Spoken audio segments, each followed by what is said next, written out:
اعوذ باللہ من الشیطان الرجیم بسم اللہ الرحمن الرحیم صلی اللہ علی نبی الامی وآلہ صلی اللہ علیہ وسلم صلاۃ وسلام علیک یا رسول اللہ قلت ہیلتی انت وسیلتی ادرکنی یا سیدی یا رسول اللہ صلی اللہ علیہ وآلہ وسلم۔ درود ثغاثہ میں نے پڑھا، آپ نے سنا۔ اللہ تعالیٰ ہمیں پڑھنے کی سننے کی توفیق دے اور اس کی فیوز و برکات سے ہمیں نوازے۔ میں ہوں آپ کا میزبان ملک شکیل احمد اعوان اور آپ دیکھ رہے ہیں میرا یوٹیوب چینل۔ میری آپ سے درخواست ہوتی ہے کہ آپ میرے چینل کو سبسکرائب کریں، لائک کریں اور کمنٹس ضرور دیا کریں تاکہ مجھے پتہ چلے کہ میں جس نہج پہ چل رہا ہوں اس کا کسی کو فائدہ بھی ہوتا ہے یا نہیں۔ ہم نے ایک سلسلہ شروع کیا اور اس میں ہم نے 2-3 پروگرام پہلے اسلام کے حوالے سے کیے، چونکہ رمضان المبارک کا مہینہ چل رہا ہے اور اس میں بہت سارے جو ہے معاملات ہوتے ہیں، بہت سارے اس کے مسائل ہوتے ہیں۔ ایک سال بعد ہم مسلمانوں تک یہ چیزیں آتی ہیں، جیسے عیدین کی نمازیں ہیں تو پھر قاری صاحب جو ہوتے ہیں، جو امام ہوتے ہیں، وہ ہمیں بتاتے ہیں کہ آپ نے کیسے پڑھنا ہے، کیونکہ وہ ایک سال تک چونکہ پریکٹس میں نہیں ہوتی، لوگ بھول جاتے ہیں، تو وہ ایک بتایا جاتا ہے۔ ایک اچھا عمل ہے کیونکہ بتانے والے کو بھی ثواب ملتا ہے اور سننے والے کو بھی ثواب ملتا ہے۔ تو اسی طرح یہ جو رمضان المبارک کے اختتام پہ ہم خوشی مناتے ہیں جس کو عید الفطر کہتے ہیں۔ عید الفطر جو ہے وہ رمضان کے اخیر پہ، رمضان المبارک کے خاتمے پہ جب جو ہوتا ہے آخر جو ہوتا ہے پہلا جو اخیلا روزہ ہوتا ہے، اس کی جو رات ہوتی ہے وہ چاند رات ہوتی ہے۔ صبح ہم عید پڑھتے ہیں، عید مناتے ہیں، خوشیاں ہوتے ہیں، کپڑے نئے نئے پہنے جاتے ہیں، بچے بہت خوش ہوتے ہیں۔ لیکن اس پوری جو عید الفطر ہے اس کے پس منظر میں ایک چیز ہمارے ذہن میں چلتی ہے، وہ ہے فطرانہ، یعنی کہ عید الفطر مینس کہ فطرانے والی عید ہے۔ تو ہم نے قاری شوکت حسین رضوی صاحب کو ہم اکثر و بیشتر جو ہے وہ دعوت دیتے ہیں ایسی باتوں کے لیے جو ہمیں معلوم نہیں ہے یا جو ہم آپ تک پہنچانا چاہتے ہیں جس سے آپ مستفید ہو سکتے ہیں۔ تو عید الفطر اور فطرانے کا جو آپس میں رشتہ ہے اس حوالے سے آج ہم بات کریں گے، چونکہ آخری عشرہ چل رہا ہے اور آج لوگوں نے اعتکاف بیٹھنا ہے، تو یہ فطرانے کے جو ہے معاملات اس کے حوالے سے قاری صاحب سے ہم تھوڑے سے سوالات کریں گے، جتنے ان کے پاس ٹائم ہوگا یہ ہمیں اس سے اپنی جو ہے مصروفیت سے ٹائم نکال کے ہمیں بتاتے ہیں، ہمیں نوازتے ہیں۔ السلام علیکم قاری صاحب۔ وعلیکم السلام حضور کیسے ہیں؟ خیریت سے؟ الحمدللہ جی۔ اچھا حضور، میں آپ سے اکثر و بیشتر پروگراموں میں نا بڑے وہ سوالات کرتا رہتا ہوں کہ جن سے میں کوشش کرتا ہوں کہ میرے ناظرین کو کوئی فائدہ ہو۔ یہ عید الفطر اور فطرانہ یعنی کہ ملتے جلتے ہے، فطر اور فطرانہ، یہ فطرانہ کیا ہے اور یہ مطلب اس کا جو ہے دینا یہ کب چاہیے، یعنی کہ جب روزے شروع ہو گئے ہیں اس میں نکالنا چاہیے، یا بعض جگہوں پہ میں نے سنا ہے کہ لوگ کہتے ہیں کہ جی یہ نماز پڑھنے سے، عید کی نماز پڑھنے سے پہلے دینا چاہیے، ادا کرنا چاہیے۔ تو کیا یہ کچھ ضروری ہے کہ اس وقت صبح عید والے دن ادا کریں یا ہم کب ادا کریں اس کو؟ نحمدہ ونصلی ونسلم علی رسولہ الکریم، اما بعد، فاعوذ باللہ من الشیطان الرجیم، بسم اللہ الرحمن الرحیم۔ محترم شکیل صاحب، آپ کا بہت شکریہ، آپ نے ایک اور پروگرام میں ہمیں مدعو کیا۔ آج آپ کا جو موضوع ہے فطرانے کے والے سے، یہ بڑی اہمیت کا عمل ہے۔ اصل میں فطرانہ جو ہم مسلمان روزہ رکھتے ہیں، یہ اس کا ایک فدیہ ہوتا ہے۔ آپ حدیث مبارکہ سے اور اس کے جو سلسلہ حدیث کا، اس سے ہمیں پتہ چلتا ہے، فقہاء، محدثین، محققین کی رائے وغیرہ سے، کہ فطرانہ جو ہے اصل میں ہم جو روزے رکھتے ہیں اور روزے رکھتے ہیں، پھر عبادات ہوتے ہیں، پھر اس کے علاوہ ہماری جو دیگر صدقہ و خیرات ہوتی ہیں، نماز تراویح ہوتی ہے، بہت سے سلسلے ہوتے ہیں رمضان میں، تو اس میں بے شمار غلطیاں اور غلطیاں ہو جاتی ہیں۔ تو یہ جب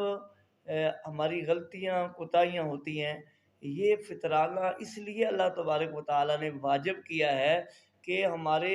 یہ ہمارے روزوں کو، ہماری عبادات کو طیب اور طاہر کر کے اللہ کی بارگاہ میں پیش کر رہے ہیں، طاہر کر کے، طیب کر کے اللہ کی بارگاہ میں پیش کرتا ہے۔ تو جب بندہ فطرانہ ادا کر دیتا ہے تو اس کی، جس سے حدیث پاک میں آتا ہے، آپ نے بھی سنا ہوگا کہ نماز اور روزے جو ہیں، خاص طور پہ عبادات جو ہیں، اور روزوں کے متعلق آتا ہے کہ روزے زمین اور آسمان کے درمیان معلق رہتے ہیں۔ جو ہی فطرانہ ادا کرتے ہیں ایمان والے تو وہ روزے اللہ کی بارگاہ میں پہنچ جاتے ہیں۔ تو اس حوالے سے فطرانہ بہت اہمیت کا عمل ہے۔ جہاں پہ دین اسلام ہے، اور دین اسلام ایک معاشرتی دین ہے، کہ معاشرے کو فلاح و بہبود کے لیے بہت سے کام کرنے کا نام بھی دین اسلام ہے، اور دین اسلام میں جیسے آپ دیکھتے ہیں زکوٰۃ فرض کی گئی ہے، اسی طرح فطرانہ عید کے موقع پر یا اس سے پہلے دینے کا مقصد یہ ہے کہ ہمارے مسلمان بھائی وہ لیکن اللہ تعالیٰ نے کچھ طبقات بنائے ہیں، کسی کو امیر بنا دیا ہے، کسی کو درمیانے طبقے کا بنایا ہے، کسی کو غریب بے بنا شک بے دیا ہے، شک تو تاکہ غریب لوگ بھی عید کی خوشیوں میں خوشیوں میں شامل ہو جائیں. شامل ہو جائیں، تو ان کے لیے تاکہ فطرانہ دیا جائے، صدقہ فطر دیا جائے۔ فطر کا مطلب ہے لغوی میں کھول دینا، جی جی یعنی کہ یہ رمضان کو کھول دیتا ہے، اور پھر رمضان سے لوگ نکل آتے ہیں تو اس سے پہلے نکلنے سے پہلے وہ ایک فدیہ دے کر، ایک شکرانہ دے کر باہر نکلیں، تو لہٰذا یہ فطرانہ اس لیے واجب کیا گیا تاکہ یہ ایک قسم کی یہ روزوں کی زکوٰۃ ہوتی ہے یعنی اس کا پس منظر یہ ہے کہ کہ یہ ایک ایسا جس کو ہم کہہ سکتے ہیں کہ یہ ایک ویلفیئر کا کام بھی ہے تاکہ جو ضرورت مند جی لوگ ہیں ان کی دوس- عید کی جی خوشیاں بھی ہو دوسرا آپ سکیں. نے پوچھا ہے کہ یہ کب دینا چاہیے، تو یاد رکھیں کہ کوشش ہونی چاہیے کہ جتنے جلدی یہ فطرانہ ادا کر دیا جائے۔ بعض لوگ وہ لیٹ کرتے ہیں، لیکن پہلے دے دیں گے تو وہ جن غریبوں کو، مساکین کو آپ دے رہے ہیں، وہ اپنے بچوں کے لیے کچھ جوتے لے لیں گے، کچھ کپڑے لے لیں گے، کوئی سامان لے لیں گے، تیاریاں کر لیں گے عید کی، تو اصل میں یہ غریبوں مسکینوں کے لیے ہوتا ہے، وہ بھی خوشیوں میں شامل ہو جائیں اور وہ اچھے کپڑے پہن لیں۔ جیسے کہ حضور علیہ السلام کی زندگی سے ایک دو واقعات ملتے ہیں کہ آپ کریم علیہ السلام جب مدینہ منورہ کی گلی سے گزر رہے تھے تو آپ نے عید کی آخری دن یعنی کہ آخری روزے کو آپ نے دیکھا کہ دو بچے ایک کنارے پہ کھڑے رو رہے ہیں، اور آقا کریم علیہ السلام نے ان سے پوچھا، انہوں نے بتایا کہ ہمارے ماں باپ چلے گئے ہیں دنیا سے، ہم یتیم ہیں اور ہمارا کوئی سہارا نہیں ہے، تو آقا کریم علیہ السلام ان کو اٹھا کر اپنے گھر لے آئے، اور حضرت عائشہ صدیقہ رضی اللہ تعالیٰ عنہ کو وہ بچے دیے، کہا کہ ان کے ماں باپ نہیں ہیں، تو حضرت عائشہ صدیقہ رضی اللہ تعالیٰ نے ان سے پیار کیا، سبحان اللہ. محبت کا اظہار کیا، اور کہا کہ تم خوش نہیں ہو کہ عائشہ تمہاری اماں ہے اور محمد صلی اللہ علیہ سبحان وسلم اللہ. تمہارے باپ ہیں، اور سبحان پھر اللہ. آپ کریم آقا کریم علیہ السلام نے اپنی بیٹی سیدہ طیبہ طاہرہ زائدہ عابدہ فاطمہ الزہرا کی کو بتایا، اور ان سے حسنین کریمین کے جوڑے ان بچوں کو عطا بس فرما دیے سبحان اللہ، تاکہ کیا وہ کیا بھی مقام ملا ہے. یہ خوشی میں شامل ہو جائیں۔ تو حضور تو بے نواؤں کی نوا ہیں، بے سہاروں کے سہارا، تو اسلام کا جو نقطۂ نظر ہے کہ سارے لوگ ان خوشیوں میں شامل ہوں، تو اس کے لیے ضروری ہے جو مخیر حضرات جن کے فطرانہ جو دیتے ہیں، صدقہ فطر دیتے ہیں، وہ جلدی جلدی فطرانہ دیں تاکہ لوگ جو جن لوگوں کو دے رہے ہیں، جو کوئی مساکین ہے، کوئی بیوہ ہے، یتیم ہے، یا کسی مدارس میں دینا ہے، تو اس سلسلے میں وہ جلدی جلدی دے دیں تاکہ وہ بھی لوگ ان خوشیوں میں شامل ہو جائیں۔ بے شک بے شک. لہٰذا فطرانہ جلدی دینا چاہیے، اور آپ نے پوچھا ہے کہ اس کی کب تک دینا چاہیے، تو عید کی نماز سے پہلے پہلے دینا یہ واجب ہے، صحیح. اور اس میں گھر کے جتنے بھی افراد ہیں سب کی طرف یہ فطرانہ ہو، حتیٰ کہ وہ جو چھوٹے بچے ہیں جو صبح صادق سے پہلے پہلے بچہ پیدا ہو جائے تو اس کی طرف سے اور بھی۔ اگر اس دوران کوئی مہمان آ جاتا ہے تو اس کا جو ہے اگر فرض کریں کہ وہ صدقہ فطر دے آیا ہے، جی اس نے نکال دیا لیکن وہ میرے پاس مہمان بن گیا، ہمارے گھر میں آ گیا اور اب عید اس نے ہمارے ساتھ کرنی ہے، تو ہم پہ واجب ہوگا کہ ہم اس کا فطرہ دیں یا کیا اس کا کیا حکم ہے اس کے اگر لیے؟ دیکھیں اگر اس نے نہیں دیا ہوا، اس نے نہیں نہیں دیا دیا. ہوا تو پھر اس کے اوپر آپ کے اوپر واجب ہے کہ وہ آپ کا مہمان ہے، اس کو عزت دینے کے لیے آپ اس کی طرف سے فطر دیں. فطرانہ دے دیں۔ اگر خدا نخواستہ اس نے دے دیا ہے تو آپ، چونکہ مہمان ایک خوشی کا سماں ہوتا ہے، اگر بہتر یہ ہے کہ اگر آپ اس کی طرف سے دے دیں تو یہ اور کسی کی مدد ہو جائے گی،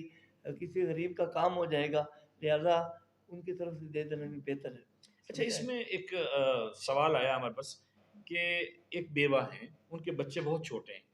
بیوہ خاتون ہیں، بچے چھوٹے ہیں، کمانے والا کوئی نہیں ہے، بھائی بھی مطلب کیپیسٹی میں نہیں ہے کہ وہ اس کو پال سکیں، لیکن اس بیوہ کا گھر اپنا ہے، گھر کی مالیت جو ہے 25-30 لاکھ روپے ہے فی الوقت، تو کیا اس پہ فطرانہ لگے گا یا وہ مبرہ ہے اس سے کیونکہ اس کا کمانے والا کوئی نہیں ہے؟ جی آپ نے بہت اچھا سوال کیا ہے، ایسے بہت سے واقعات معاشرے میں ہوتے رہتے ہیں۔ تو وہ خاتون ہے، اس کے پاس بے شک گھر ہے، لیکن ذریعہ معاش اس کا کوئی نہیں ہے، کمانے والا کوئی نہیں ہے، بچے چھوٹے ہیں، وہ گھر کو تو وہ اس کی ضروری یعنی کہ ضرورت حاجت ضروریہ میں ہے، وہ اس میں رہتی ہے، گھر کے بغیر اس کا کوئی سہارا نہیں ہے، وہ اسی گھر میں رہتی ہے، لہٰذا اگر وہ اس بیوہ کا اور کوئی آمدنی کا ذریعہ نہیں ہے اور بچے چھوٹے ہیں، گھر اپنا ہے، پھر بھی اس کے اوپر فطرانہ لگتا ہے، آپ اس کو فطرانہ دے سکتے ہیں۔ اچھا حضور، ایک چھوٹا سا بالکل اس سے ہٹ کے تھوڑا سا سوال ہے، وہ یہ ہے کہ کچھ خواتین ایسی ہیں جن کے جو مرد حضرات ہیں وہ کمانے کی صلاحیت نہیں رکھتے، نشہ کرتے ہیں یا مطلب وہ کماتے نہیں ہیں یا اپاہج ہیں، چلے اپاہج ہونا تو ایک اور چیز ہے، لیکن نشہ وغیرہ کرتے ہیں، گھر پہ توجہ نہیں، کبھی گھر نہیں آتے ہیں۔ اب اس کے بچے ہیں، شیرخوار بچہ ہے یا بچے ہیں، چھوٹے چھوٹے بچے ہیں، تو کیا ہم جو ہے ان کی جو ہیلپ کریں گے وہ کیونکہ میری ایک پہلے بھی ایک جو میرے دوستوں سے اس معاملے پہ بات ہوئی اور بڑی مجھے نا کہ ہم کیا کسی کے انتظار کریں گے کہ وہ یتیم ہو جائے، اس کا باپ مر جائے تو پھر ہم اس کو یتیم کی ڈکلیئر کریں گے، یا وہ یتیموں کی طرح ہم ان کے ساتھ سلوک کر سکتے ہیں، ان کی مدد کر سکتے ہیں، اس کا اجر ہوگا؟ بہت اچھا سوال ہے۔ ظاہر ہے کہ ایک ایسی خاتون ہے جس کا کمانے والا نشہ کرتا ہے یا اپاہج ہو گیا ہے یا پھر وہ کما نہیں سکتا، تو وہ بیچاری کہاں سے کھائے گی، وہ کہاں سے لے گی؟ تو بہتر یہ ہے کہ ایسے لوگوں کو ڈھونڈ کر فطرانے کے علاوہ بھی آپ ان کی خدمت بے کریں۔ شک، اللہ تبارک و تعالیٰ نے یہ جو امیر لوگ ہوتے ہیں، مالدار لوگ ہوتے ہیں، انہیں مال اللہ تعالیٰ اس لیے دیتا ہے کہ اس میں غریبوں کا، محتاجوں کا حصہ ہوتا ہے۔ اللہ کریم رکھا ہے۔ جی جی، وہ آلریڈی اللہ تعالیٰ نے وہ حصہ رکھا ہوتا ہے کہ وہ محتاجوں کو، غریبوں کو اس سے وہ دیں۔ ضروری نہیں ہے کہ فطرانے سے دیں، اگر فطرانے کا ہے وہ بھی دے سکتے ہیں، اور دیگر اپنے جیب خرچ سے بھی ان کی مدد کریں تو اللہ تعالیٰ ان کو دگنا چگنا اس سے دے گا، بے عطا شک بے فرمائے گا۔ شک۔ ناظرین، یہ تو فطرانے کے حوالے سے ہماری بات چیت تھی، اور امید ہے کہ آپ کو یہ بات جو ہے کافی ساری باتوں کا علم ہوگا، اور بہت ساری باتیں آپ کے علم میں آئی ہیں جس سے آپ مستفید ہو سکتے ہیں۔ فطرانے کے لیے میں چھوٹا سا جو ہے نا تھوڑا سا ایڈ کرنا چاہتا ہوں کہ ہم لوگ اب ہمارا نظام میں عدالت بھی ایسا بن چکا ہوا ہے کہ ہم کسی کے مرنے کے بعد اس کو انصاف دیتے ہیں، زندگی میں انصاف دے دیا جائے تو شاید انصاف کا بول بالا ہو۔ سوال یہ پیدا ہوتا ہے کہ جو ہمارے پاس بڑی چھوٹی سی مثال دیتا ہوں کہ کہیں پہ لکھا ہوتا ہے کہ خبردار آپ کو کیمرے کی آنکھ دیکھ رہی ہے، سی سی ٹی وی لگا ہوا ہے، وہاں پہ لوگ جو ہے وہ نہیں کرتے ہیں جی، روزے کی جو ہے وہ بے حرمتی بھی نہیں کرتے ہیں، اور بہت ساری باتوں سے بچ جاتے ہیں کہ یار یہ دیکھ رہا ہے، جو کیمرہ ہے دیکھ رہا ہے، لیکن اللہ کا جو کیمرہ ہے جو ہر جگہ پہ ہے، جو زمین کے اندر بھی دیکھتا ہے، آسمانوں پہ بھی دیکھتا ہے، ہم اس سے خوفزدہ نہیں ہیں۔ ہم نے بڑے بری طریقے سے اپنے لیے جو ہے نا وہ آسانیاں ڈھونڈنی شروع کر دی ہیں، جو اللہ نے ہمیں آسانیاں دی ہیں ہم اس پہ اکتفا ہی نہیں کرتے ہیں۔ اللہ نے آسانی پیدا کی ہے، جیسے قاری صاحب نے فرمایا کہ فطرانہ جو ہے وہ ادا کیا جاتا ہے جسے ان لوگوں کا بھلا ہوتا ہے جو ضرورت مند ہوتے ہیں یا جو اہل ہوتے ہیں۔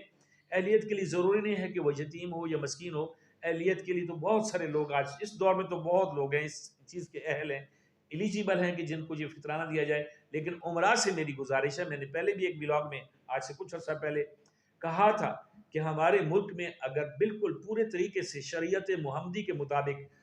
اگر زکوٰۃ ادا کی جائے تو ہمارے ملک میں غربت ختم ہو سکتی ہے، ہمارے ملک میں کرایہ دار کوئی نہیں رہے گا، اتنا پیسہ زکوٰۃ کا آئے گا کہ زکوٰۃ حاصل کرنے والوں کے جو مکانات ہیں وہ اپنے ہوں گے، ان کی زندگی میں سکون آ جائے گا۔ لیکن ہم ڈھونڈتے ہیں، طریقے ڈھونڈتے ہیں کہ ہم کس طریقے سے اس اللہ کے کیمرے کی آنکھ سے بچ جائیں، لیکن بچ نہیں پائیں گے، روز الحساب نہیں بچا جا سکے گا۔ ہم ڈھونڈتے ہیں کہ پتہ کرتے ہیں، قاری صاحب سے پتہ کریں جی، مولانا صاحب سے پتہ کریں کہ جی اس بار کتنا زکوٰۃ اور کتنا فطرانہ ہے، کس حساب سے ہم نے دینا ہے۔ لیکن یہ حساب تو ان لوگوں کے لیے ہے جو بالکل اس نہج پہ ہوتے ہیں، آخری سٹیج پہ ہوتے ہیں غربت کی، اور درمیانے طبقے میں آتے ہیں کہ جی آپ 1 کلو گندم کا دے دیں، جی آپ 200 روپے دے دیں، 500 روپے دے دیں۔ ان لوگوں کے لیے یہ پیمانہ نہیں ہے جن کی اربوں کی جائیداد ہے، کھربوں روپے کی ان کے پلازے ہیں، ان کے لیے نہیں ہے۔ ان کے لیے یہ ہے کہ اس حساب سے دیں، کشمش کا ریٹ ہے اور دیگر اجناس ہیں، قیمتی کھجورے ہیں اور بہت سارے ہیں، اس کے علاوہ آپ اپنی خوشی سے بھی دے سکتے ہیں۔ لیکن اللہ تعالیٰ ہمیں ہدایت دے تب ہے، ہم تو ڈھونڈتے ہیں کہ مولانا صاحب کتنا کم فگر بتائیں تاکہ ہم اس حساب سے فطرانہ نکالیں۔ دراصل یہ ایک مذاق ہے اور یہ اپنی دولت کو خراب کرنے والی بات ہے۔ اگر دولت کو صاف ستھرا رکھنا ہے تو جیسے قاری صاحب نے فرمایا یہ دولت، یہ سارا کچھ اس میں اللہ تعالیٰ نے ضرورت مندوں کا حصہ رکھا ہوتا ہے، اس میں سے نکالیں، اللہ تعالیٰ اس میں برکت دے گا اور وہ آپ کے لیے آخرت میں آسانیاں بنائے گی۔ زندگی میں تو وہی بات ہے ان کی جو انہوں نے کہا کہ جی وہ پہلے پروگرام میں انہوں نے کہا تھا کہ مٹی نے کہا کہ اس کا دادا بھی میرے پاس آ گیا، اس کا باپ بھی میرے پاس آ گیا، چلا تو میں نے بھی ادھر مٹی میں جانا ہے، آپ نے بھی جانا ہے، سب نے مٹی میں ہی چلے جانا ہے۔ تو مٹی کے سینے پہ رہتے ہوئے اگر ہم کچھ اچھے کام کر جائیں تاکہ مٹی پہ آنے والے لوگ جو ہیں وہ ہمیں یاد رکھیں تو ہمارے لیے بخشش ہے۔ امید کرتا ہوں کہ میری ان باتوں سے آپ جو ہے اتفاق کریں گے، اور جو عمراء ہیں جو زیادہ دولت رکھتے ہیں، اس موجودہ دور میں ہمارے پاس کمی نہیں ہے حاجت مندوں کی، وہ بندہ بھی حاجت مند ہے جو پانڈا کا موٹر سائیکل چلا رہا ہے، وہ بھی حاجت مند ہے جو آپ کے پاس آتا ہے دن میں ریڈی پہ 3 ڈبہ اور چھان برا اکٹھا کرنے کے لیے آتا ہے، حاجت مند وہ بھی ہے۔ بس کیٹیگریز الگ الگ ہیں، لیکن خدا کے واسطے کسی کے یتیم ہونے کا انتظار نہ کریں، محلے میں دیکھیں کہ کون مستحق ہے، کس کا کمانے والا نہیں ہے، اس کی مدد کریں، فطرانے سے ہٹ کے مدد کریں۔ اسی طرح ہمارا ملک، کیونکہ ہمارا جو نظام اسلام ہے وہ تو ویلفیئر پہ، اصلاح پہ، لوگوں کی جو استقامت ہے اس پہ درس دیتا ہے کہ ایک دوسرے کا بھلا کرو، اللہ تمہارا بھلا کرے گا۔ امید ہے کہ آپ کو ہماری باتیں پسند آئی ہوں گی، اور امید رکھتا ہوں کہ آپ ہماری باتوں پہ کومنٹ ضرور کریں گے۔ بہت شکریہ قاری صاحب، اللہ تعالیٰ آپ کو صحت و سلامتی دے، اور انشاءاللہ نیکسٹ جو ہے ایک اچھے پروگرام کے ساتھ پھر حاضر ہوں گے۔ تب تک کے لیے خدا حافظ، اپنا خیال رکھیے گا، اپنے اہل و عیال کا اور اپنے چینل کا۔